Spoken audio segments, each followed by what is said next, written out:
The police exist to protect the state. Serve and protect means serve and protect the state. The state is who pays their salary, who gets them all their equipment, who does the whole thing for them. But we need the state and we need it protected, and so it serves us indirectly, even though that its main job is to keep the government and everything safe. We need the government too, just like we need the police, and the police do a lot of horrible jobs for us. The family has a wreck on the interstate and a 2-year-old little girl is mangled in a car, and they will pull her body dead or alive out of that car, and they have events like that all the time. I don't think there is any police officer in the world that's been on the street that doesn't have post-traumatic stress syndrome.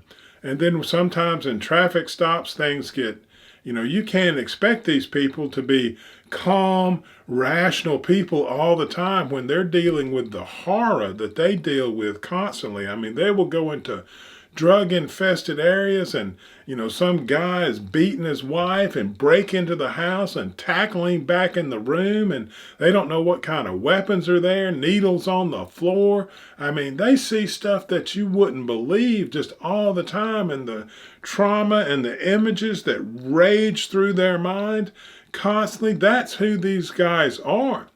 And they are doing us a great service. Sometimes do they need to be told no? Sometimes do they get out of line?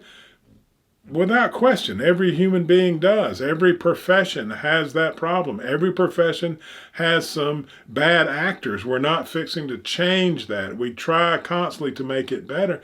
But to vilify the whole because of a few is not helpful to anyone. It's like the Black Lives Matter and the white cops that shot the black people, which toned down once they saw a bunch of black cops beating up another black guy, because that black people live in very rough neighborhoods, and these cops, especially the white ones, aren't from that culture and they don't understand it, and they're sent as uneducated people to go police something that is very violent and very frightening.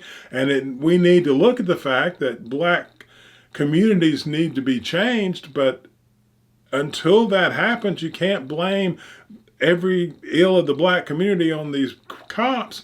And they only, let's say there was like 5, 6, 10 instances where the cop used force and it was questionable at best. I saw a documentary on them, and they didn't prove to me that it wasn't even a good idea.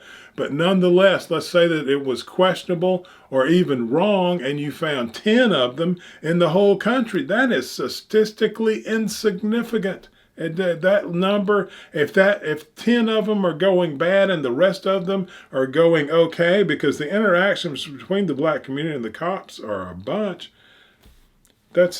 we're doing good.